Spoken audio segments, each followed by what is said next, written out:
You won't believe how much it's burning. In a message that seemed like someone else's problem, Lisa, my sister-in-law, sent an image of a house engulfed in flames.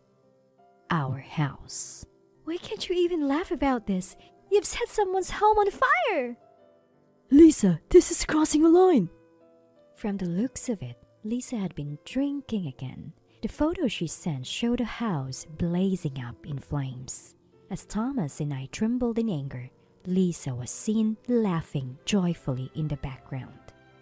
I was about to scream in fury when something weird caught my attention. This happened several months ago. My name is Nancy. I'm newly married to Thomas. We were living peacefully and considering having children. After a premarital health check, we found out that it would be difficult for me to conceive. I was scared. Thomas might resent me, but he assured me a life with just the two of us will be fulfilling too. And I was moved to tears. We decided to continue infertility treatment for a while, and if it didn't work, we'd come to terms with it. Except one issue troubled our peaceful daily life. That issue was Lisa, Thomas' sister. Lisa is 3 years older than me and is Thomas' sister. While Thomas is incredibly earnest, Lisa is quite the free spirit. Her personality was the cause of their downfall. Lisa, whom I've never met, got divorced. Now, she's living with her parents-in-law near our house along with her 2 kids. Since their house is close to ours, we occasionally go out to eat together or share some homemade dishes. But every time Lisa sees me, she makes snide comments. My husband Thomas had told his parents that I have fertility issues. It was out of concern for me, so I wouldn't be constantly questioned about grandchildren. His parents are very kind people. My mother-in-law, Margaret, even said, "I've heard fertility treatments are tough. Don't push yourself too hard." However, Lisa, who overheard this, would harass me every time we met. She would go on and on about how challenging parenting is. Then she'd always add, "Well, it's a struggle you'll never understand, Nancy. You have fertility issues, after all. Good luck with your treatments." She'd say it as if she was mocking me. At first, I was shocked. But as she continued saying it, my annoyance turned into anger. Convinced that this woman had no common sense, I decided to just brush off whatever Lisa said. If I had taken her comments head-on, I probably would have ended up yelling at Lisa every time we met. What was even more troubling was her asking us for money. Thomas and I both work, and we're financially stable. We had even bought a new house. Once Lisa realized this, she started asking for money. We politely declined each time, but then she would say things like, "You're so stingy. People with money are always so cheap. It's not like you have kids to spend on." And she didn't stop there. Now, she started coming to our house without any appointments. "It's kinda hot out. Let me have some lemonade," she'd say, barging right in. And whenever Lisa left, something was always missing. When I confronted Lisa, she would simply say, "I don't know." I was convinced Lisa was the one taking things, but I had no proof. Even when I told her to leave, I wasn't strong enough to physically remove her. Lisa's audacity was off the charts. I couldn't help but wonder how Thomas and Lisa, raised by the same parents, could be so different. Once our new home was built, we'd be farther away from my in-laws. I kept telling myself to be patient until then. But even after we moved, Lisa showed up unannounced. I had never given Lisa our address, so when I asked, "How did you find out where we live?" Lisa nonchalantly replied, "I found a note Mom had written." I could only sigh at Lisa's clinginess. She looked around the house and said, "You guys are definitely wealthy. Thomas works for a good company, and Nancy, you have a decent job too, right? I'm so jealous. Before plopping herself on the couch like she owned the place. Sitting there like a queen, Lisa asked. Make some coffee, will you? Realizing she intended to stay, I said, I wasn't expecting you, so we don't have any coffee. Please leave. No coffee? Fine, water will do. Lisa laughed, then suddenly looked at our yard. The spacious yard was our favorite part of the house. We had talked about playing there with our future kids when we decided to buy the place. Staring at the yard, Lisa looked at me and excitedly said, Ah, that's right! Why don't we call my kids and their friends and have a barbecue here? It would be fun, right? What? It'll be a blast! We'll barbecue in the evening and light sparklers at night. The adults can enjoy some drinks. Come on, it'll be fun. Oh no, thank you. Faced with my blunt refusal, Lisa looked annoyed. Nancy, you're always so irritable. At this rate, I'm not inviting you to the barbecue or to play with sparklers. I wonder who Lisa thinks is making me irritable. Either way, barbecue and sparklers are absolutely out of the question. Please leave.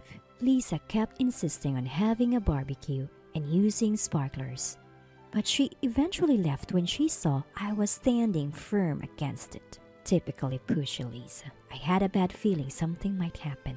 Weeks later, Thomas and I went on our belated honeymoon. Due to work commitments, this was the only time we could both take off. We toured tourist spots at our destination and returned to our hotel as the sun set. Just when we were enjoying a lovely dinner, my phone rang. The screen displayed Lisa. Assuming she was calling for money or something, I reluctantly answered, Hello? Hey, just wanted to let you know we're barbecuing in your backyard. What backyard you are talking about? Yours and Thomas, of course.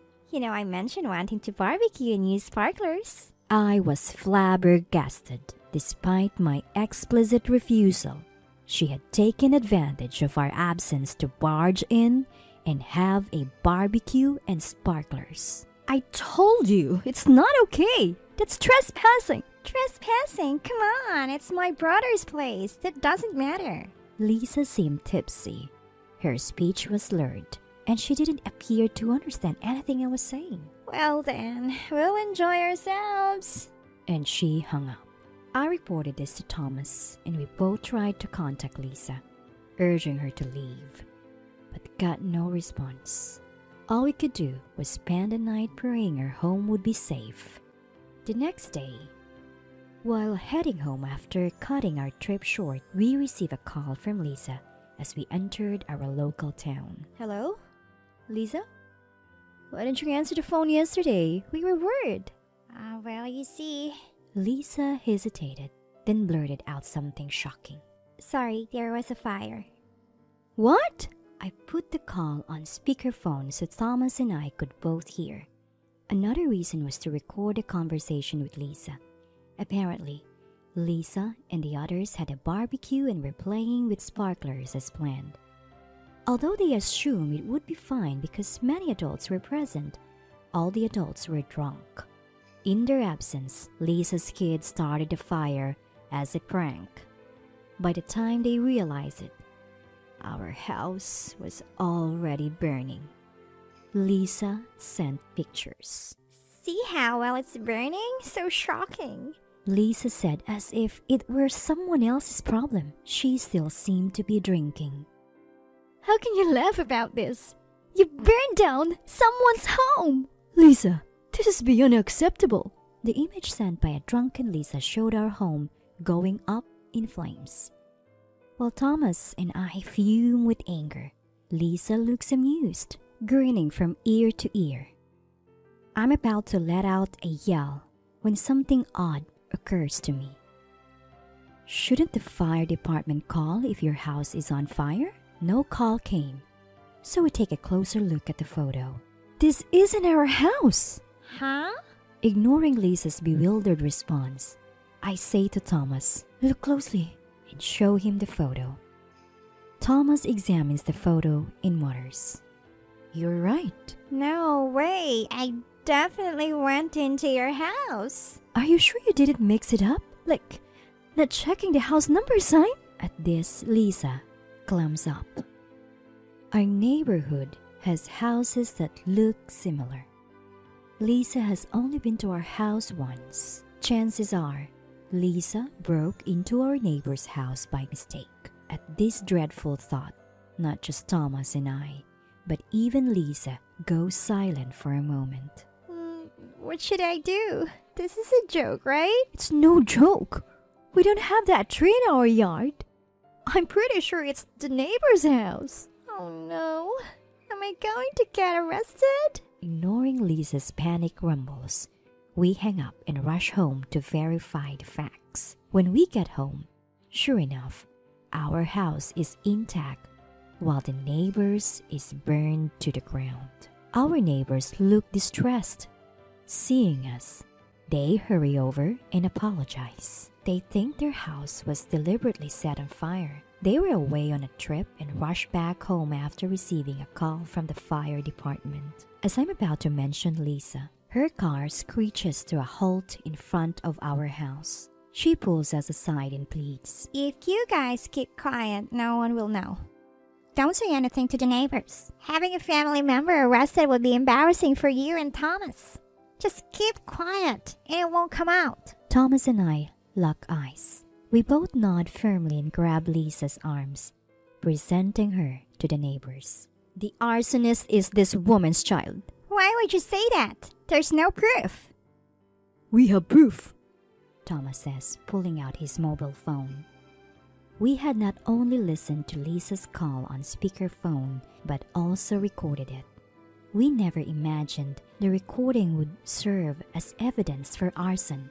Lisa had even mentioned she'd been drinking, implicating her for DUI. The recording clearly revealed that her child set the fire, constituting solid evidence. The neighbors' faces turn red with rage. A flustered Lisa tries to deny. That voice isn't mine. The neighbors point to their yard. We have security cameras in our yard. Even if you deny it, evidence will emerge. You'll pay for this. As they declare this, Lisa collapses, power draining from her body, and starts crying loudly, but without ever apologizing until the end. After that incident, Lisa was taken away by the police that our neighbors had called. Apparently, she faced fines for trespassing, drunk driving, and even for the small fire set by the kids. On top of that, she was being billed for damages to our neighbor's property and their home repairs. Altogether, the sum she owed skyrocketed to $30,000. With no money to her name, Lisa first turned to parent-in-law for help. Up until now, parent-in-law had occasionally lent Lisa money when she was in a bind, but this time, parent-in-law flat out refused. Regretting years of indulgence, parents-in-law announced that they were severing ties with Lisa. Lisa's kids were deemed unfit to be in her care, and their custody was transferred to her ex-husband. Desperate, Lisa came to us for help, but there was no way we were aiding her. For all we knew, it could have been our house that got torched. Neither Thomas nor I are pushovers willing to help such a person. Mom-in-law had even called us to say, if Lisa comes to you for help, you don't have to assist her. Thomas agreed, declaring he wanted nothing to do with Lisa going forward. Lisa, now abandoned by her children, her parents, and her brother and sister-in-law, was truly alone. She borrowed money from various places to pay her dues, some of which seemed to be shady outfits. For a while, Lisa kept sending desperate messages like, Can you lend me some money? Just a little would help. Please help me out. But then one day, her messages stopped coming altogether. Rumor has it she's now working around the clock to pay off her endless debt. It's a harsh world, but people like Lisa may just need that kind of reality check. Thomas and I finally found peace when Lisa stopped coming around. We no longer have to deal with unexpected visits or monetary demands. Life felt exceptionally tranquil. The neighbors rebuilt their home quickly. When we went to apologize, they warmly told us, It's not your fault. Let's continue to be friends. and greeted us with smiles.